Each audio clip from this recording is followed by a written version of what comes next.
in reality, even pancreas cancer that is localized or appears localized based on imaging is actually a systemic disease. For this reason, surgery, while potentially curative, is not the whole answer, and certainly other therapies are required.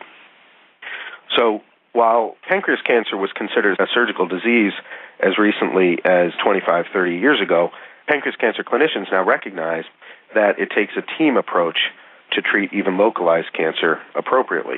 This slide depicts the team that I work for, and what you can see is that that team is composed not only of surgeons, but also medical oncologists, radiation oncologists, imagers, gastrointestinal endoscopists, pathologists, nutritionists, and dedicated pancreatic cancer researchers. And it takes teams like this one to obtain optimal results.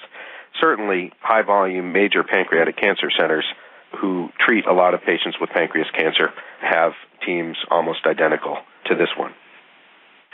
These teams are essential for administering what's called adjuvant therapy. Adjuvant therapy, as defined by the NIH, is additional cancer treatment given after primary therapy that is designed to lower the risk that the cancer will come back. And so in this case, when we're talking about surgery, adjuvant therapy may include chemotherapy or radiation that is designed to eradicate these other cells that may be elsewhere in the pancreas or elsewhere in the body that cannot be addressed with surgery.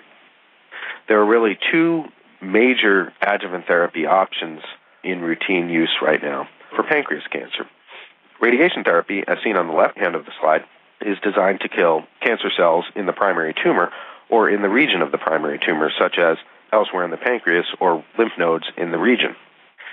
Radiation therapy is commonly administered after surgery and is administered for 5.5 weeks on a daily basis. Typically for pancreas cancer, patients who undergo radiation therapy also receive a low dose of chemotherapy which assists the radiation in killing cancer cells. This chemotherapy can be administered either orally or intravenously. So in contrast to radiation therapy, which is designed to kill cancer cells in and around the primary tumor, systemic chemotherapy can kill cancer cells anywhere in the body. And these treatments are usually administered intravenously on a weekly or biweekly schedule, depending on the drug and regimen used. And again, these drugs for pancreas cancer are essentially administered intravenously. As depicted in this slide, there have been several studies performed over the past 20 years which show the advantages to adjuvant therapy in patients who undergo curative resections for pancreas cancer.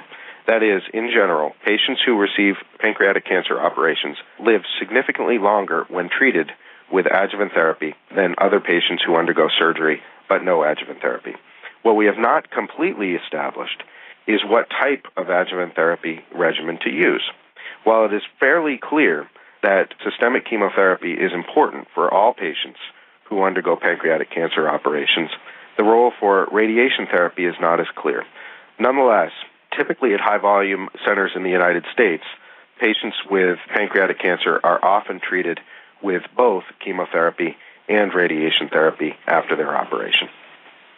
This slide is basically a cartoon which shows the flow of a typical patient with pancreas cancer through their curative therapy.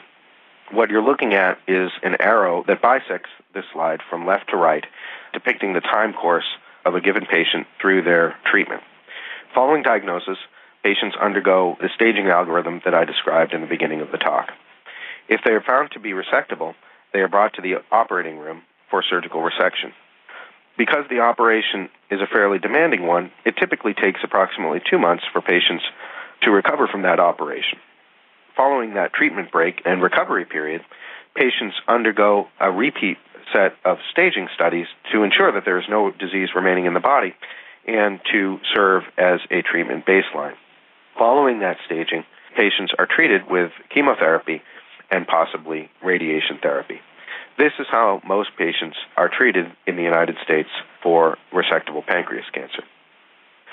Certain groups, including my own, have a bias towards the administration of neoadjuvant therapy.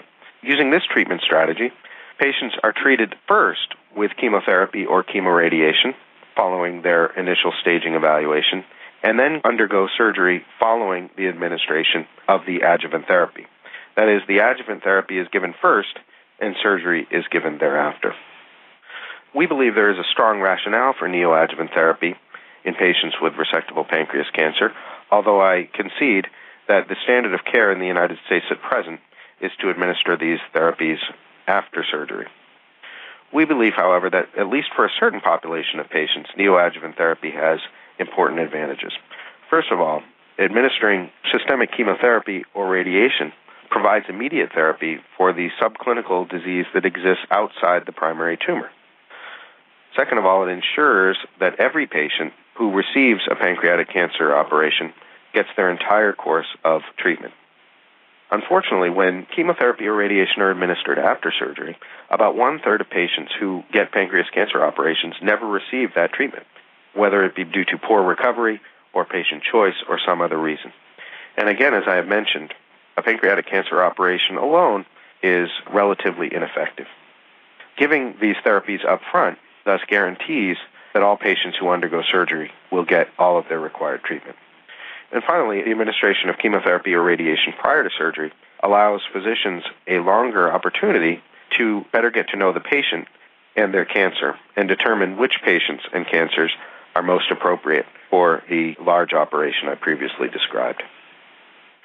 So in the beginning of this talk, I showed data that suggested that the 5-year survival rate for pancreas cancer has not broken into the double digits. But what I've shown you is that there is a subgroup of patients with potentially curative disease for whom we have developed strategies to improve survival. What you're looking at here are rates of long-term survival of patients treated at major centers over the past 2 decades. And what you can see on the last column is the percentage of patients who have undergone surgery who have lived for 5 years or more. And what is readily apparent is that now almost one-third of patients who undergo surgery at major centers can expect to have a favorable long-term outcome following treatment. Thanks for listening. If you like and learn from our GraceCasts, you can subscribe on iTunes by just searching for the term Cancer Grace, find podcasts and the subject you want, pick a format of audio or video, and then just click subscribe. It's that easy. And for those of you who don't want to miss any of our programs, there's even a feed for all subjects. You can also find us on YouTube at Grace for Cancer Info, and that's the number 4 in one word, Grace for Cancer Info. Finally, if you haven't been there yet, please check out our Grace website at www.cancergrace.org. And don't forget that donate button in the upper right. Our content, which helps tens of thousands of cancer patients around the world every month, is made possible by your support.